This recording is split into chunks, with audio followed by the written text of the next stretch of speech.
Welcome to our last lesson in the prep unit. We will look at compound inequalities here. This will go fairly quickly. Compound inequalities don't come up a whole lot, but it's got some material we want to make sure we cover. A good definition for compound inequalities, the combination of two simple inequalities into one statement. If it's an AND statement, you'll notice that the inequality can be written as a single inequality. If it's an OR statement, you'll need two. If it's an AND statement, it'll look like a line segment, no arrows. And if it's an OR statement, you'll notice arrows. All right, so let's see these examples here. If we graph these two inequalities, x less than 5, you go to 5, open circle, arrow to the left, and x greater than -2, open circle, arrow to the right. You notice that they have basically an intersection there. So the way we would graph this is open circle at -2, open circle at 5, and then it would look like a line segment. All right, next problem. -2 is less than or equal to x, and x is less than or equal to 5. Well, if -2 is less than or equal to x, that means -2 is on the low end, and x has to be bigger. As well, x being less than or equal to 5 or equal fills it in, arrow to the left, and we essentially get the same graph we got in the previous one. Now they're filled in.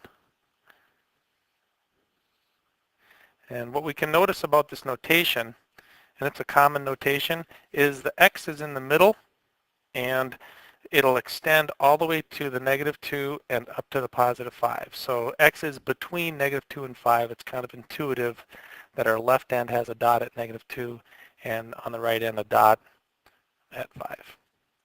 Last one here, if x is less than or equal to 0, filled in circle to the left, x is greater than 2, open circle to the right. Notice these do not connect, they don't point to each other, so we have two rays essentially, and we pay attention to the end behavior there with a filled in or a solid dot or an open dot.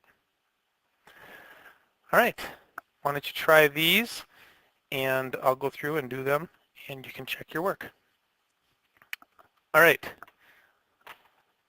looking at these problems, x greater than 2, open circle to the right, less than 8, less than or equals, points in, so I'm going to have a line segment that looks like this. Between -3 and 6, basically I get to put a filled in dot at -3, filled in dot at 6, and make a line segment showing that x is any value between -3 and 6. Number 3, x is greater than 4, open circle to the right, x is less than -1, open circle to the left, and we are done. Number 4, if x is going to be, or -3 is less than or equal to x, that means x is bigger than or equal to -3,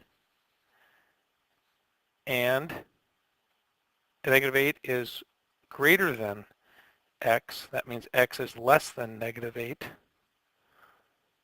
open circle and to the left. And if you notice, I left the arrow till the end there just in case I had to make a line segment.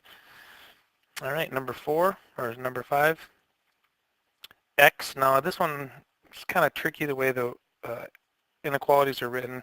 I'm going to rewrite it so that it's more intuitive.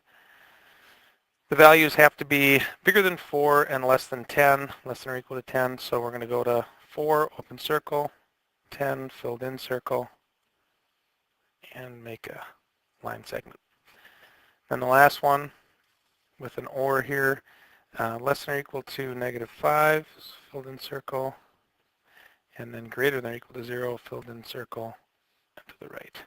Hope that went well. If not, take a moment and maybe at the end of the lecture go back and make sure you're good at these. Now let's work the other way around. I give you the graph and ask you to write the inequalities. The one with the two arrows obviously will have an OR in it.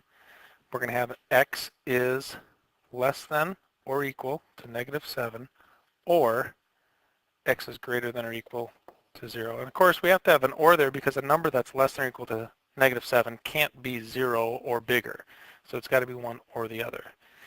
This will be an AND statement, this line segment, and we see that x is greater than or equal to negative 7, and x is less than or equal to 3. Well, an intuitive way of looking at this is it is between negative 7 and positive 3. And I use less than or equals because we do have filled in dots. Once you try this last one, hit pause. Okay, this is going to be an OR statement, and we're going to have x less than negative 1, or x will be greater than positive 1.